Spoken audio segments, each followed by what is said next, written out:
ถึงพี่หน่อยนักลอยใจพี่ห่างกันอย่างนี้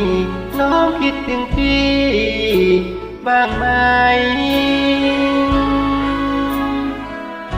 อย่าลืมอย่าลืมอย่าลืมสัจจาสัญญาที่ให้ว่าตัวห่างไกลหัวใจชิดกันคิดถึงพี่ก่อนน้องนอนก็ได้เมื่อยามหลับไหลน้องเจ้าจะได้นอนฝันข้างขึ้นเมื่อใดแก้วใจโปรดมองแสงของนวลจันทร์เราสบตากัน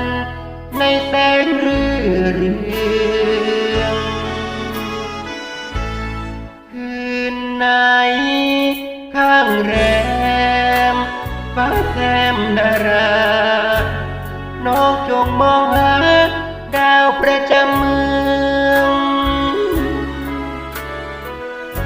ทุกคืนเราจ้องดูเดือนดาวทุกคราวเราฝันเห็นกันเนืองๆถึงสุดมุมเมืองไม่ไกลคิดถึงพี่หน่อยนักลอยใจเจ้าพี่ตรมพี่เหงาเพราะคิดถึงเจ้าเชื่อไหมฝากใจกับฉัน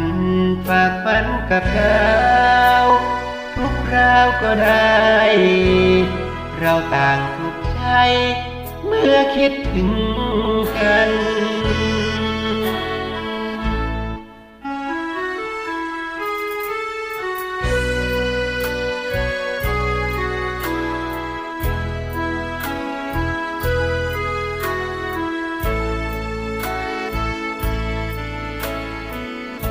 คิดถึงพี่หน่อยนักลอยใจเจ้าพี่ตรมพี่เหงาเพราะคิดถึงเจ้าเชื่อไหมฝากใจกับฉันฝากฝันกับดาวทุกคราวก็ได้เราต่างสุขใจเมื่อคิดถึงกัน